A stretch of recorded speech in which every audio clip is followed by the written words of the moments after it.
It's so stupid, it's positively brilliant. The Brilliant Idiots Podcast.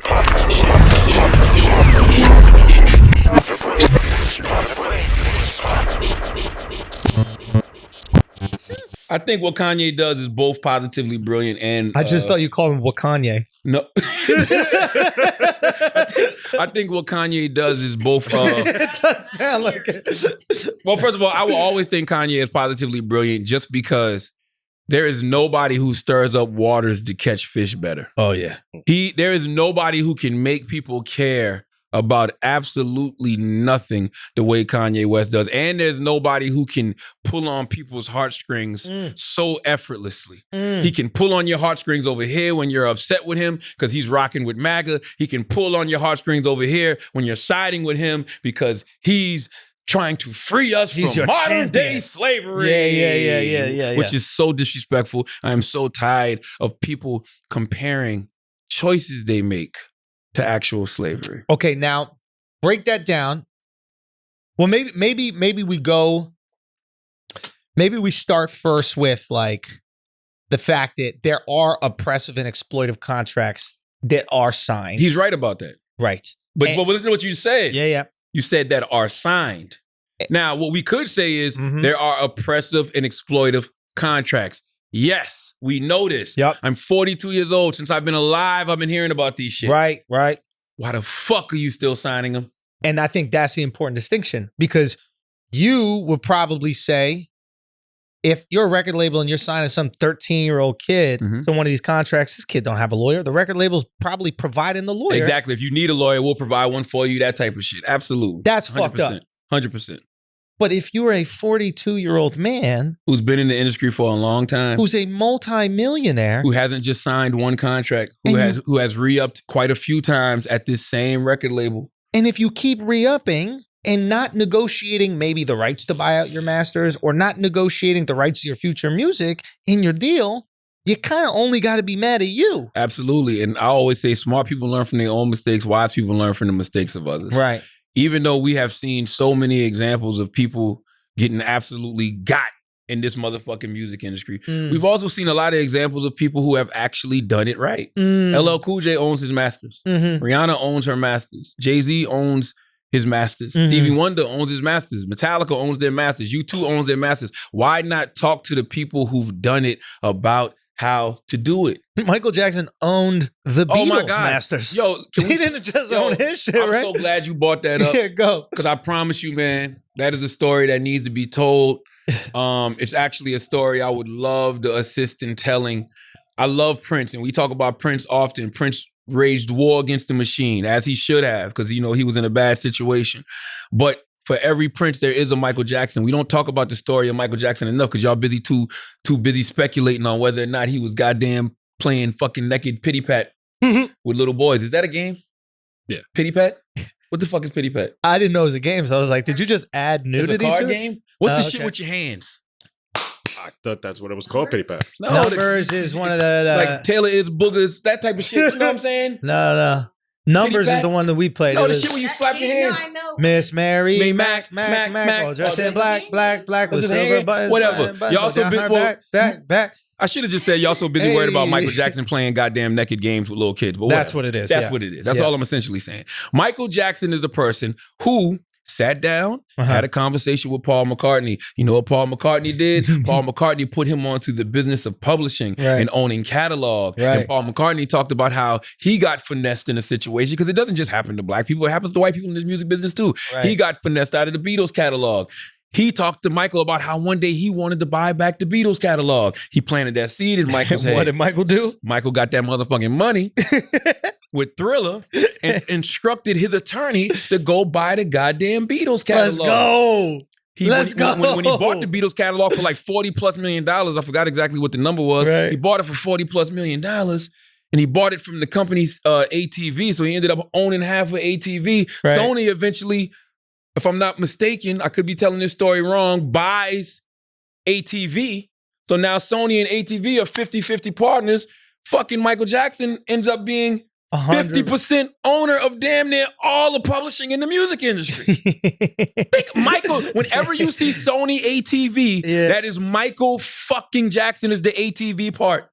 Michael Jackson owned Eminem and I think Beyonce for a moment. Like he owned, I mean, you can Google who he all had under the publishing company. Right. But my point is, that is a story of somebody who did it right. Right. That is a story of somebody who figured it out. Now, let me ask you this question. To the people out there who go, well, you shouldn't be able to own someone else's songs. How do you feel about that? Well, in the case of somebody like Michael Jackson, another reason I don't think Michael gets enough credit, Michael owned the publishing and then gave it back. He gave Little Richard his publishing back. You know what I mean? It was somebody else too. It was somebody else well known. I want to say Ron Isley, but that's probably totally wrong. But I definitely know he gave Little Richard his publishing back. And that's what you should do. See, the problem is a lot of these brothers, they get in these positions, right, of power, and they adopt the same exploitive tactics of the white man that they fighting against, or the record industry person that they fighting against, or the TV producer owner that they're fighting against. You know what I mean? I saw somebody post today, I forgot the young brother's name, but he posted, damn, he retweeted Kanye talking about how everybody should get their publishing back. He was like, shit, you offered me $35,000 for all my publishing. And then he tweeted, I was mad excited to sign with Kanye till I saw that goddamn offer. But guess what that young man didn't do? He didn't sign the fucking contract because he wasn't caught up in the hype and he wasn't caught up in that $35,000. A lot of these brothers, they take the fucking bag. Because they want the perception of power as opposed to actually having power. And it takes patience to get to that real power. And now you just on Twitter motherfucking complaining. Now, do you think it's possible that he is abundantly aware of the importance of owning your masters and has probably had these conversations with these record labels before, and he's just doing this as a publicity stunt to get some attention for something? No, I don't think it's a publicity stunt. I think that Kanye's not getting what he wants. Because, you know, I mean, and once again, this is just me talking. I was told Kanye just resigned recently. You know what I mean? Or is in the process of resigning. And I think that's probably what he wanted in his negotiations. You know what I mean? Not giving it or even if, and I'm sure they don't want to give it to him. He wants to buy him back. But they won't necessarily sell him. And the reason they probably won't sell him is because if you look at some of the contracts, if you look at the pages of the contract that Kanye posted, Kanye still owes the label mad money. How else can they fucking recoup? Like they still recouping. Now, here's my thing. Yo, pay the label back everything that you owe them. Buy your masters. Keep it moving. Sadly, that's how business works. Nobody's going to give you anything in this business, people. Like there's no such thing as fair. You get what you deserve. You don't get what you deserve. You get what you negotiate. You knew what it was. If you don't want to deal with that, then don't sign. Ever.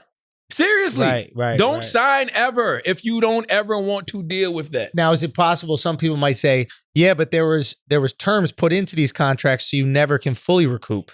And that's super fucked up because then the label can say, hey, we can't give you the masters until you pay it back, yet they have a system set up where you never exactly pay it back. Well, Kanye's a billionaire, so negotiate a good price. You're a billionaire. You can afford to pay. Right?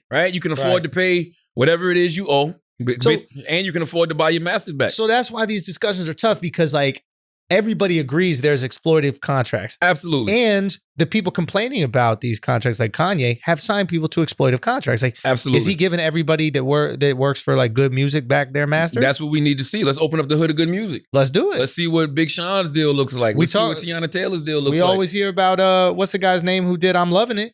What's his name? Pusha T? Pusha T? The McDonald's jingle? Yeah. Oh. He's the guy I don't who know wrote if that's that. true. He really did that. I heard. Yeah, and he did the Arby's one too.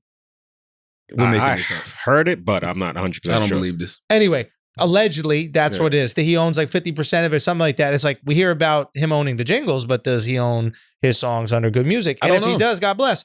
But I guess the point is like, there can be exploitative terms that we should try to like get rid of or give artists the ability to like, I don't know, buy back their music, negotiate back their music or something. But at the same time, we could hold adults accountable.